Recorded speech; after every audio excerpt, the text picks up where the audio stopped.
publicly warned in September 2004 that there was an epidemic of mortgage fraud, that if it was allowed to continue, it would produce a crisis at least as large as the savings and loan debacle, and that they were going to make sure that they didn't let that happen. So what goes wrong? First thing that goes wrong is after 9/11, the attacks, the Justice Department transfers 500 white-collar specialists in the FBI to national terrorism. Well, we can all understand that, but then the Bush administration refused to replace the missing 500 agents. So even today, again, as you say, this crisis is 1,000 times worse, perhaps, certainly 100 times worse than the savings and loan crisis. There are 1/5 as many FBI agents as worked the savings and loan crisis. You talk about the Bush administration. Of course, there's that famous photograph of some of the regulators in 2003 who come to a press conference with a chainsaw suggesting that they're going to cut business loose from regulation, right? Well, they succeeded. And in that picture, by the way, three of the other guys with pruning shears are that's right. They're the trade representatives. They're the lobbyists for the bankers. And everybody's grinning. The government's working together with the industry to destroy regulation. Well, we now know what happens when you destroy regulation. You get the biggest financial calamity of anybody under the age of 80. But I can point you to statements by Larry Summers, who was then Bill Clinton's Secretary of the Treasury, or the other Clinton Secretary of the Treasury, Rubin. I can point you to suspects in both parties, right? There were two really big things under the Clinton administration. One, they got rid of the law that came out of the real-world disasters of the Great Depression. We learned a lot of things in the Great Depression, and one is we had to separate what's called commercial banking from investment banking. That's the Glass-Steagall law. But we thought we were much smarter, supposedly, so we got rid of that law, and that was bipartisan. And the other thing is we passed a law because there was a very good regulator, Brooksley Born, that everybody should know about, probably doesn't. She tried to do the right thing to regulate one of these exotic derivatives that you're talking about. We call them CDS. And Summers, Rubin, and Phil Graham came together to say not only will we block this particular regulation, we will pass a law that says you can't regulate. And it's this type of derivative that is most involved in the AIG scandal. And AIG all by itself cost the same as the entire savings and loan debacle. What did AIG contribute? What did they do wrong? They made bad loans. Their type of loan was to sell a guarantee, right?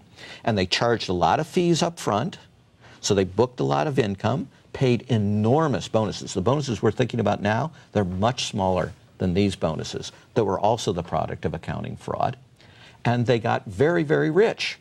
But of course, then they had guaranteed this toxic waste, these liar's loans. Well, we've just gone through why those toxic waste, those liar's loans are going to have enormous losses. And so you have to pay the guarantee on those enormous losses, and you go bankrupt. Except that you don't in the modern world because you come to the United States and the taxpayers play the fool under Secretary Geithner and under Secretary Paulson before him. We took $5 billion, for example, in U.S. taxpayer money and sent it to a huge Swiss bank called UBS at the same time that that bank was defrauding the taxpayers of America. And we were bringing a criminal case against them. We eventually get them to pay a $780 million fine, but wait, we gave them $5 billion. So the taxpayers of America paid the fine of a Swiss bank. And why are we bailing out somebody that is defrauding us? And why? How mad is this? What is your explanation for why the bankers who created this mess are still calling the shots? Well, that, especially after what's just happened at GM, it's scandalous. Why are they firing the president of GM and not firing the head of all these banks that are involved? There are two reasons. One, they're much closer to the bankers. These are people from the banking industry, and they have a lot more sympathy. In fact, they're outright hostile to auto workers, as you can see. They want to bash all of their contracts, but when they get to banking, they say, oh, contracts, sacred. But the other element of your question is, We don't want to change the bankers, because if we do, if we put honest people in who didn't cause the problem, their first job would be to find the scope of the problem. And that would destroy the cover-up. And the cover-up Cover-up? is... Sure, the cover-up. That's a serious charge. Of course. Who's covering up? Geithner is covering up, just like Paulson did before him. Geithner is publicly saying that it's going to take $2 trillion.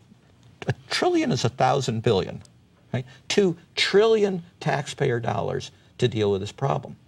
But they're allowing all the banks to report that they're not only solvent, but fully capitalized. Both statements can't be true. It can't be that they need 2 trillion because they have massive losses and that they're fine. These are all people who have failed. Paulson failed, Geithner failed. They were all promoted because they failed, not because they had succeeded. Well, Geithner was one of our nation's top regulators during the entire subprime scandal that I've just described. He took absolutely no effective action. He gave no warning. He did nothing in response to the FBI warning that there was an epidemic of fraud. All this pig-in-the-poke stuff happened under him. So in his phrase about legacy assets, well, he's a failed legacy regulator. But he denies that he was a regulator. Let me show you some of his testimony before Congress. Take a look at this. I've never been a regulator, for better or worse, and I think you're right to say that we have to be very skeptical that regulation can solve all these problems. We have parts of our system which are overwhelmed by regulation. Overwhelmed by regulation. It wasn't the absence of regulation that was a problem. It was, despite the presence of regulation, you got huge risks built up. Well, he may be right that he never regulated, but his job was to regulate. That was his mission statement as president of the Federal Reserve Bank of New York, which is responsible for regulating most of the largest bank holding companies in America. And he's completely wrong that we had too much regulation in some of these areas. I mean, he gives no details, obviously, but that's just plain wrong. How is this happening? I mean, why is it happening? Until you get the facts, it's harder to blow all this up. And of course, the entire strategy is to keep people from getting the facts. What facts? The facts about how bad the condition of the banks is. So as long as I keep the old CEO who caused the problems, is he going to go vigorously around finding the problems? Finding the frauds? You know, taking away people's bonuses? To hear you say this is unusual because you supported Barack Obama during the campaign last year, but you're seeming disillusioned now. Well, certainly in the financial sphere, I am. I think, first, the policies are substantively bad. Second, I think they completely lack integrity. Third, they violate the rule of law. This is being done, just like Secretary Paulson did it, in violation of the law. We adopted a law after the savings and loan crisis called the Prompt Corrective Action Law. And it requires them to close these institutions. And they're refusing to obey the law. In other words, they could have closed these banks without nationalizing them? Well, you do a receivership. Ronald Reagan did receiverships. Nobody called it nationalization. And that's a law? That's the law. So Paulson could have done this? Geithner could do this? Not could, was mandated. By the law? By the law. This law you're talking about? Yes. What's the reason they give for not doing it? They ignore it.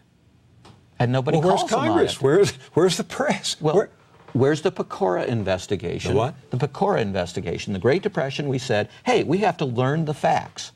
What caused this disaster so that we can take steps like pass a Glass-Steagall law that will prevent future disasters?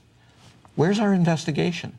What would happen if after plane crashes we said, oh, we don't want to look in the past. We want to be forward-looking. Many people might have been, we don't want to pass blame. We want to move. No.